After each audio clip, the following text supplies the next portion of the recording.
No es lo mismo pensar que pensar y ser consciente de que uno está pensando. No es lo mismo amar que amar y ser consciente de que estás amando. No es lo mismo vivir que vivir y ser consciente de que estás viviendo. La ínsula es la herramienta que nos permite tomar conciencia. Un conjunto de células que nos permite ver aquello que pensamos o sentimos. Gracias a la ínsula, los pensamientos dejaron de formar parte del inconsciente para dar el salto al consciente, volviéndose visibles en el campo mental.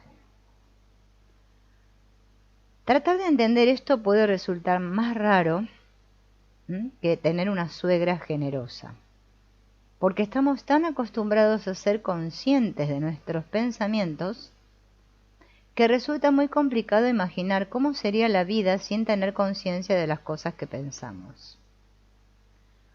Durante un experimento en la Universidad de Newcastle, Gabriel Jordan y su equipo descubrieron un hallazgo sin precedentes para la ciencia. La participante CDA29 presentó visión tetracromática. La retina de las personas cuenta con 3 tipos de células encargadas de captar el color, denominadas conos. Cada célula se encarga de traducir a un lenguaje que el cerebro pueda entender los cambios de rojo, verde y azul. Pero este participante CDA29 tenía 4 tipos de células para captar el color, permitiéndole identificar 99 millones de tonalidades de color frente al millón habitual para las personas. Cuando Gabriel le preguntó cómo era el mundo visto con tanta variedad cromática, la mujer era incapaz de comunicar esta experiencia. Nos resulta muy complicado imaginar o explicar cómo sería el mundo con 98 millones de colores más, o cómo sería la vida sin ínsula. Sin conciencia del mundo de los pensamientos, seguiríamos pensando igual, pero no seríamos conscientes de ello, y el mundo de hoy en día sería completamente diferente. Para hacer la digestión, nosotros no pensamos voy a hacer la digestión, la hacemos y punto. Es algo inconsciente, así como el 90 a 95% de los procesos que tienen lugar en el organismo humano. Comenzar a tomar conciencia de las cosas que pensamos se convirtió en una revolución y propició sin duda alguna un salto evolutivo, pero al mismo tiempo ha terminado llevándonos a muchos por el camino de la amargura. El Homo sapiens sabía pensar, pero no era consciente de aquello que pensaba. Las ideas deambulaban y se ejecutaban sin más, pasando totalmente desapercibidas, al igual que el 90% de los procesos del organismo. El corazón bombeaba sangre, los pulmones aire y el cerebro pensamientos. Ahora bien, dar el salto a pensar y ser conscientes de que pensamos puso sobre la mesa la posibilidad de identificarnos con los pensamientos. La inmensa mayoría de las personas hacemos del pensamiento nuestro carnet de identidad. Una confusión que da lugar a lo que muchas personas llaman ego. ¿Bien? O sea que ahora nosotros podemos ser conscientes e identificarnos con nuestros pensamientos. El ego en realidad no existe. Es la confusión que nace de creer que somos nosotros los que pensamos, ¿no? Como le digo yo, que tenemos los PPs, pensamientos propios. Yo creo que mis pensamientos son míos, propios. Cuando en realidad quien piensa es nuestro cerebro. El ego es una percepción que resulta de poner nuestra identidad en los pensamientos. Algo que se consigue dirigiendo de forma compulsiva la atención a aquello que pensamos. Esta tendencia a identificarnos con el pensamiento, una nueva forma de esclavitud para la atención, ha causado más furor en el ser humano occidental que un televisor en una residencia de ancianos. La única forma de revertir esta identificación o percepción es tomar conciencia de ella. Paradójicamente es la ínsula la herramienta que nos permite tomar conciencia de las cosas. La misma estructura neuronal que propició hace miles de años esa falsa identificación y al mismo tiempo nos ofrece la posibilidad de disolverla. Como un mono torpe y lento, oculto en las copas de los árboles, a años luz de ser el animal más ágil, inteligente o fuerte, se convirtió en la especie más dominante del planeta. Muchas personas señalan a la corteza cerebral, concretamente a la capacidad de generar predicciones o pensamientos abstractos, como principal motivo de la supremacía del Homo sapiens sapiens en el planeta, pero seguramente ser conscientes de nuestros pensamientos tuvo mucho que ver. El legado de Darwin se imprime a día de hoy en los libros en forma de que sobreviven los más aptos. ¿Cómo conseguimos los seres humanos llegar a ser los más aptos en algún momento de nuestra existencia? ¿Qué diantres significa exactamente ser los más aptos? En la sociedad occidental se ha grabado a fuego que los más aptos son los más fuertes, los más competitivos, los más vivos e incluso los más egoístas. Volver a mirar la naturaleza nos ofrece una perspectiva completamente distinta del más apto, donde la competitividad o el egoísmo es una anécdota aislada. El mundo vive sumido en constante cooperación y comunicación. En las últimas décadas, gran parte de los estudios científicos dan a entender que los más aptos no son los que se adaptan al entorno, sino aquellos seres que consiguen adaptarse con éxito al proceso de la vida, el cual va mucho más allá de la porción de tierra que pisamos en un momento de la época que nos toca vivir.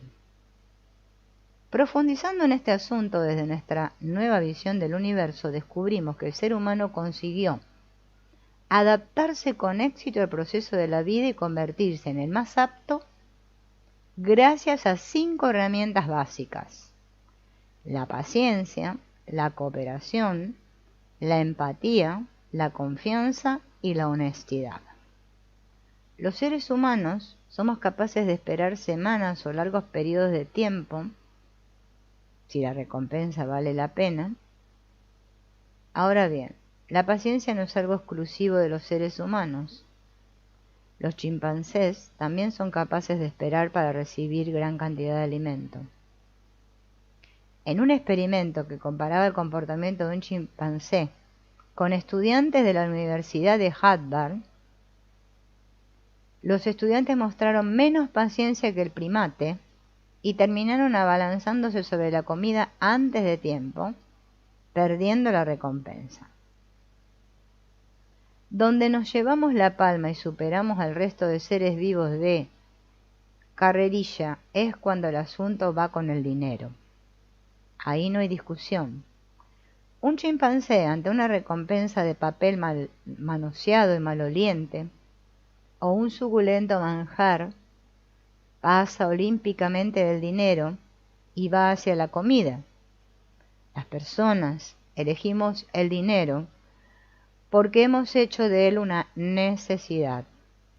Dejando el dinero a un margen, la paciencia es imprescindible, tanto para un depredador en busca del momento preciso, como para hacer fuego con yesca y pedernal. Con todo, esta capacidad se perfila como una de las estrategias de adaptación más aptas al proceso de la vida. Hablamos de la paciencia, ahora de la cooperación. Veremos esto con un experimento mental de Einstein. Imaginemos que ponemos al mismo tiempo, imaginemos que ponemos el mismo número de gallinas en diferentes jaulas, sin criterio alguno. Contamos tanto el número de huevos que produce cada gallina de manera individual como el número de huevos de cada gallinero en su conjunto. Entonces, seleccionamos las pitas más productivas y las juntamos a todas en la misma jaula. Pero si no se ha intuido, estamos tratando de formar nuevos y mejores gallineros, seleccionando las aves más productivas, algo similar a lo que intentan hacer las empresas seleccionando a los candidatos con mejor currículum, que no los más aptos, o a las universidades para elegir a sus estudiantes. Supuestamente deberíamos obtener una super línea de gallinas más eficientes que pongan un número más elevado de huevos y disparen la productividad, teniendo en cuenta que a mayor número de huevos, la posibilidad de preservar la especie aumenta. Y estamos a punto de darnos contra una pared o contra un poste de luz, ¡pum!, así. Esta idea lineal ilimitada tan lógica para las personas no encaja en el proceso de la vida, tal y como lo demostró William Muir al llevar a cabo este mismo experimento en la vida real con la paciencia de un santo. En los resultados del estudio puede verse cómo las primeras generaciones de gallinas eran auténticas máquinas de poner huevo y parecía que el sentido común hacía diana, pero al cabo de 6 generaciones todo dio un giro inesperado. Las gallinas comenzaron a desplumarse unas a las otras y en estas trifulcas muchas perdieron la vida. Las gallinas más productivas eran también las más fuertes, competitivas y agresivas, algo que les permitía proteger mejor sus huevos, pero al mismo tiempo aumentaban los niveles de agresividad, tensión y estrés de la comunidad. En pocas generaciones la producción de huevos cayó en picada. Entonces William volvió a plantear el mismo experimento, pero esta vez, en lugar de fijarse en las gallinas, de forma individual, seleccionó las jaulas más productivas. En esas jaulas había de todo, desde gallinas más vagas que Papá Noel, que trabaja un día al año, hasta verdaderas máquinas de poner huevos. Con el paso de las generaciones, el científico pudo comprobar cómo la producción de huevos aumentó un 160%. La línea obtenida, lejos de la agresividad, era sosegada, colaborativa y empática. La evolución no tiene nada que ver con la supervivencia o con los más fuertes, sino con aquellos más dispuestos a cooperar. Esta visión ofrece una nueva perspectiva en temas relacionados con la productividad o los procesos de selección personal, la cual terminaría imponiéndose sin remedio tarde o temprano. La reacción en cadena de la vida nos demuestra que sobrevivir no consiste en permanecer vivo el mayor tiempo posible, vivir con escasos medios o salvar el pellejo a toda costa. El prefijo sobre significa superposición y literalmente sobrevivir significa superposición a la vida. Sobrevivir significa integrarnos en el proceso, formar parte conscientemente de la reacción en cadena de la vida. Y para integrarnos debemos tomar conciencia. Por eso es tan importante la ínsula en los tiempos que corren. Porque es la herramienta que nos permite tomar conciencia de las cosas que pensamos. Y nos llevará a descubrir por qué y para qué pensamos. El ser humano más apto es aquel dispuesto a integrarse en el proceso inteligente de la vida, de manera consciente, y no por conveniencia o por justicia. Un mono lento que vivía en la copa de los árboles llegó a ser la especie dominante del planeta, porque estaba dispuesto a hacerse uno con la vida, y la paciencia, la cooperación y la empatía fueron piezas claves. De la mano de Franz de Waals, investigador especializado en psicología y primates, vamos a hablar del tercer motor de la evolución, la empatía. Esta capacidad surgió, según una curiosa hipótesis, como una fuerza que empuja a una madre a cuidar de sus hijos y terminó extendiéndose a cada uno de los seres vivos del planeta debido a su rotundo éxito en el proceso de la vida.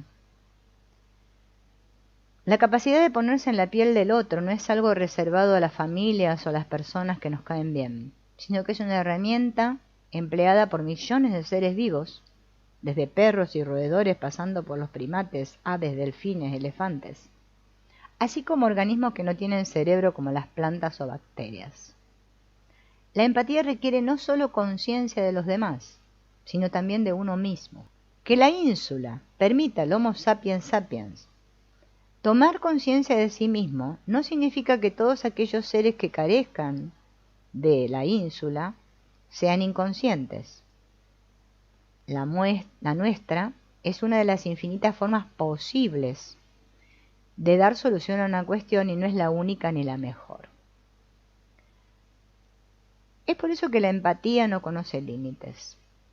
En primer lugar, debemos buscar y encontrar algún factor común que relacione la empatía entre diferentes seres vivos, como puede ser el bostezar, ¿no? Las personas bostezamos cuando vemos a otros bostezar, gracias a los circuitos neuronales de la empatía. Aquellos que imitan el bostezo con más facilidad presentan altos niveles de empatía. La gente menos empática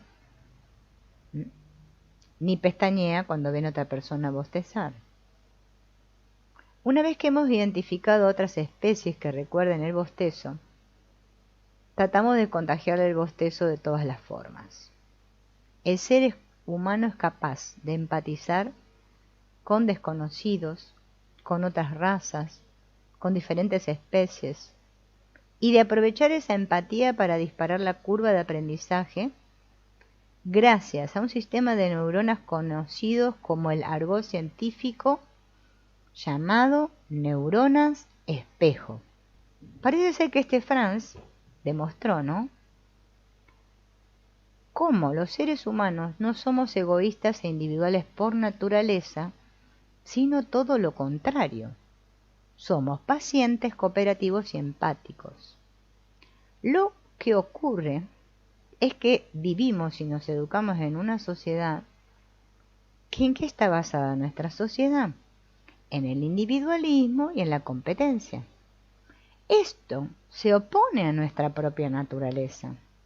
Por eso estamos volviendo a mirar al mundo ahora, asumiendo que no sabemos nada, porque solo observa con atención quien cree que no sabe, y solo el que observa ve. ¿Cómo no nos vamos a sentir perdidos e incomprendidos si hemos construido un mundo que se opone a nuestra naturaleza? Un mundo lleno de ladrillos, de imágenes mentales que ponen a la vida. Iremos a ver dónde nacen las imágenes mentales y diseccionaremos la mente para entender el papel que juega la mente en la percepción de la realidad. ¿Bien? Y cómo tomar conciencia de esto, ¿no? Ahora vamos a hablar de la confianza y la honestidad. Y lo vamos a hacer hablando de economía. Nos viene bien a todos porque todos estamos inmersos en este tema, ¿no? Este famoso PBI, el Producto Bruto Interno, ¿no?, ¿qué es en la economía? La riqueza que produce un país en un periodo de tiempo, y es el que indica, ¿no?, si el país va bien o no. Bien. Hace poco hemos descubierto que la riqueza de un país está íntimamente relacionada con la confianza que sus habitantes tienen unos con los otros. Si una nube o una persona es un sistema emergente. Un país o una empresa también es un sistema emergente, el cual cuenta con sus propias características emergentes y toma sus propias decisiones. Del mismo modo que una persona emerge de una organización concreta de órganos y células, un país emerge de una organización concreta de personas, y el resultado es más que la suma de todos los habitantes del país. Esto ocurre porque la vida no suma, sino que integra. Si un sistema emergente fuera el resultado de la suma de sus partes, no existirían características emergentes. En cambio, debido a la integración con el proceso de la vida, todos los sistemas que puedan existir cuentan con características coherentes con el proceso de la vida, que existe una sustancia química que baila al son de la confianza. Chachán, chachán. ¿Cómo se llama esa sustancia química? Si ustedes ya conocen el nombre, oxitocina. Oxitocina. Es un neuropéptido, o sea, un compuesto químico emitido por una neurona, que podemos medir mediante un apresurado análisis de sangre, ya que el tiempo de vida de esta hormona, miren lo que dura, menos de 3 minutos. De este modo descubrimos que a mayor confianza el cerebro, o más concretamente la glándula pituitaria, genera mayor cantidad de oxitocina, algo que no ocurre exclusivamente en temas económicos, sino también en situaciones más cotidianas, como cuando compartimos un café con un amigo y le estamos compartiendo información personal. Por otra parte, mirando con permiso el cerebro de una persona que experimenta confianza con la ayuda de un dispositivo de neuroimagen, podemos ver las 3 zonas, o sea, el mesencéfalo, la amígdala y el cuerpo estriado dorsal, que se encienden como un árbol de Navidad. Señal de que aquí hay tomate. Aunque a simple vista no lo parezca, este descubrimiento de Baumgartner y su equipo es revolucionario. Las redes neuronales que controlan la confianza, escuchen esto, son las mismas redes neuronales que controlan el miedo. ¿Y esto qué significa? Significa que el miedo y la confianza son la misma cosa. Son 2 caras de la misma moneda. Significa que no podemos sentir miedo y confianza al mismo tiempo. O sentimos miedo o sentimos confianza.